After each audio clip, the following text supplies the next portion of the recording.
Hi, Todd VanDenburg here with VanDenburg Capital Management and another Uncommon Sense update. So over the last week, we've had another decent week in the markets. The Dow, the Nasdaq, and the S&P over the last 5 trading days are up on average. It's been it's volatile. That's sort of the new norm. Volatility is what it is, but nothing really to report on there. We are going to get the redacted Mueller report tomorrow, and that may cause some market volatility.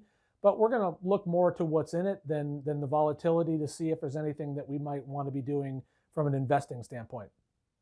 But that's not really what I wanted to talk about today. Today it's about IPOs, and this sort of takes me back to the 90s when it was the dot-com bubble was going on, and every company was trying to IPO and get that big IPO pop where they'd IPO at $10 a share, and 3 weeks later it would be 100. So recently we've had quite a few companies IPOing, and I've had some people ask me, Todd, how do I get in on this, and which one should I use? So I want to just use two examples of two companies that IPO'd here recently. One of them is a large manufacturer of denim type products, and the other is a very popular ride-sharing company.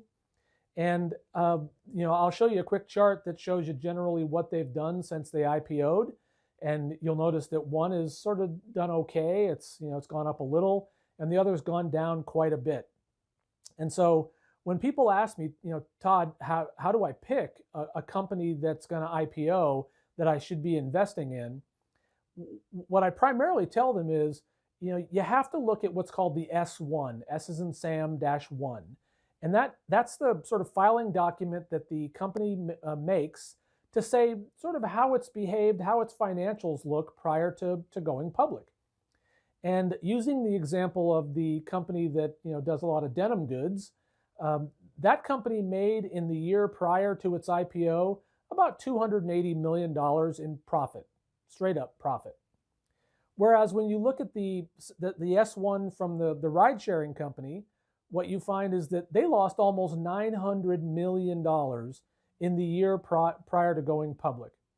So my big tip for people here is, if you want to speculate that the ride-sharing company is gonna revolutionize the world, that's great. But just understand that if you buy its stock, you're buying a company that doesn't make money and may likely not make money for a really long time.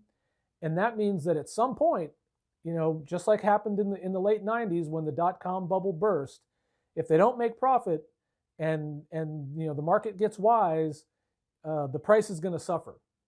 So when we look at IPOs, we look at their balance sheets, and the denim company, they had a pretty good balance sheet. So if you're an investor and you're saying, what should I own, what's a good value, focus primarily on the fundamentals of that company and don't get caught up in the hype, because it's the hype that causes an inflated price, and that inflated price, as people get sort of more savvy to the fact that, gee, maybe this company may not make money, then you really don't want to be the last person out the door as the sellers start forcing the price down.